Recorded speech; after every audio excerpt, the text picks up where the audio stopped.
and welcome back to my channel, TorAthena, where today I am reviewing the comic book Extremity, issue 1. This is by Image Comics and has the cover price of $3.99. It is also created, written and drawn by Daniel Warren Johnson. At the back of this book he explains that he wrote this because it portrays his biggest fear, losing his hand. This story is about two human-looking species at war, but it looks in a very post-apocalyptic world. Maybe a future or different planet, I'm not sure, but it is definitely not the Earth as we know it. At the beginning there is a war and it explains that someone lost their hand. The princess of one tribe has lost their hand and the prince is struggling to pick up the role that he needs, and the king or leader is struggling to bring up his son and daughter with the fact his son is struggling himself and the princess has lost a hand. It is very atmospheric. I am not doing it justice explaining how good this scene is, and it is so brilliant. The writer himself struggled to admit that whenever he wrote something dark with his previous work, he could write it off that it was in a comedy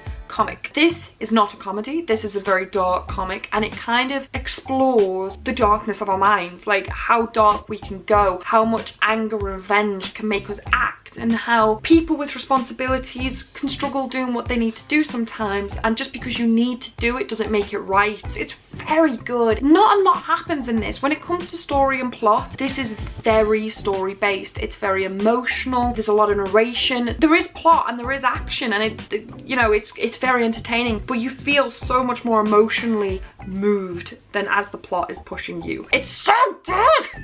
The art is very dynamic and very thought-provoking. There is so much that is said without even words being spoken. Facial expressions are very important in certain panels because there is no speech, but the face is saying everything. Although I said there was not a lot of plot, the plot is very fast-paced. The writing does not take a second to breathe. Everything it's talking about moves the story on in a very fast way, and it's so engaging and so entertaining. There is only one confusing panel at the beginning that when I looked back I realized what was happening, but there at the time I was wrong in what was happening. So yeah, but the rest is very clear and very constructive and awesome. Overall, I absolutely loved this comic and I've actually subscribed to it. I think the ending where he writes about what made this comic kind of sold it to me a lot more than just the comic itself, but you know, that's the beauty of knowing things. Like the fact that one of the people have lost his hand is kind of the writer exploring his own fears. I love that! And the story is awesome itself. Thank you so much for watching this comic review. Comment below if you've read it and tell me what you think, if you feel like you're gonna pick it up now because of this video. Let's talk about comics, that's why I do these videos. And if you haven't, please give it a like because it really helps out my channel. And maybe subscribe if you haven't because that also helps out my channel. And I will see you tomorrow. Thank you so much for watching. Bye!